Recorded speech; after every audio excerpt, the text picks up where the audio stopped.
Bantu bakithi eSouth Africa, ngiyabingelela. Ngiyathemba ukuthi niyaphila. Umngomezulu lo, umfana wale eNgwavuma. Bafowethu ngithi angingene la ngenze le video ngalesikhathi ilanga lishonile. Ngihola ke lapha ya umkhonto wesizwe Labour Desk.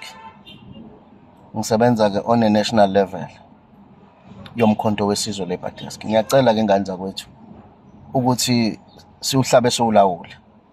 Kunesibhedlela lapha ya bafowethu sonke sisaziyo okuthiwa iMosvot Hospital. iMosvot Hospital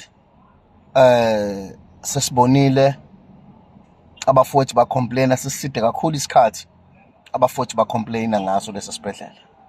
Fikwa complaina abasebenzi yazama iNkatha Freedom Party ukuya khona yo addressa yenza imarch ya submit memorandum. Kuyacaca ukuthi lo mfowethu ophethe isibhedlela akezwe lo baba loya okubaba ubizwa kuthiwa ke umgomba. Ngiyazi ukuthi ubuyaphi but yena akasiyo wase South Africa. Ngicabanga ukuthi uNomagugu Simelane uyena uzosichazela kahle ngoba ukuthi ubuyaphi lo muntu futhi ke noma singasadinge ukwazi lokho kodwa ngithi akene uhlabeni ulawule ngane zakwethu. Siyacela ukuthi ngoLwesine sonke ngo7 ngaphansi kwalamakhosi amathathu uNyawo, uMngomezulu noMathenjwa. Uma ngibala lamakhosi amathathu ngibala from Kondumo, Manyiseni, Magwanga, Makhanisi njalo njalo. Bambanana njalo njalo konyawo kofika lena komathayini njalo njalo khushuke kubheke phezulu kongonyameni ngongongweni. Siyacela bafethu nigcwala amabhasi, nigcwala amaveni, nigcwala amatekisi. Sambe sholisana nesimo esenzeka lapha ya. Sinobufakazi bonke siphethe bafethu into eyenzakalayo. Abantu lapha bafa nje kangaka. Siqale sathola udaba laseMoshwali. Into eyenzeke eMoshwali. Sabuya sazothola udaba lokuthi lo baba lo amanzi uyawavala ngendlela afuna ngayo. Amanzi awekho lapha ya eNgwavuma kodwa kuhlala igulani. Kuningi okungenzeka kahle lapha ngaphakathi. Okay, siyadlula ke kukho konke lokho. Okubhlungu kakhulu ke manje into asayenzayo ilento ekubizwa kuthiwa i-unfair dismissal. Useyaqala ukuxosha abantu futhi manje into asekayenza. Abanye basebenza under pressure, abanye bayathreatenishwa, abanye bayaxoshwa, unfair dismissal.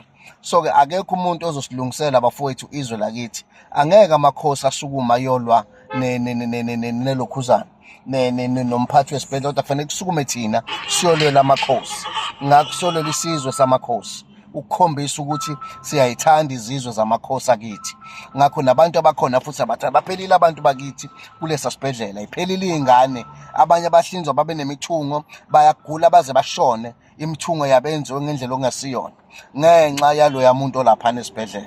Nokungabikho kwama-resources, nokungabikho kwamaphilisi. Sinabo bonke nje abafethu ubufakazi obudingakalayo. Umsebenzi kaNomagugu Simelane lo wenzeka lapha ya.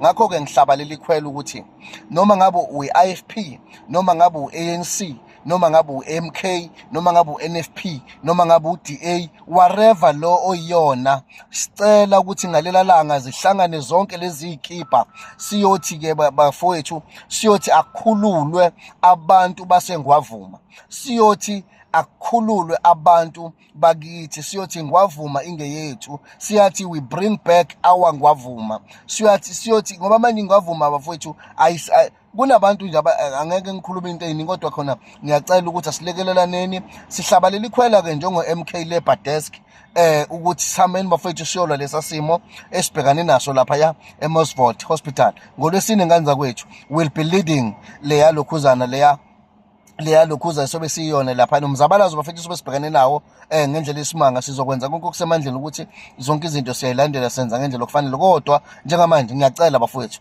sidinga ukuthi kuze kusondele sifuna ukusabela lento eyenzeka lapha ya ngoLwesine ayikudala. NgoLwesine sicela ukuthi sihlangane lapha ya eNgwavuma Hospital. Siyacela emageyithini akhona, siyacela ngane zakwethu amandla sukumani nonke ngane zakwethu, sukumani Ndumo, Manyiseni, Ngwavuma, nonke sukumani, Mathayini, wonke umuntu osebenzisa ingwavuma hospital sicela sondele, ngoba umuntu wakuba, ilunga lomndeni wakuba liphephanga ngaphansi kobuholi baloya muntu olapha esibhedlela, ngaphansi kwalesa sibhedlela. Kumanje into eyenzakala ibuhlungu kakhulu, kuxoshwa laba bantu okuyibona abantu abakhele lamakhosi lawo amathathu engwabalayo ngenhloso ukuthi fanele kulandwe abantu ey'ndaweni ey'thile abangezukuba nandaba nabantu bakithi. Ngakho-ke ngiyacela nganza kwethu, asukumeni siyolwa laphaya, ngishaya lolo khwelo nje ukuthi asukumeni siyolwa silwele isizwe sakithi. Amandla.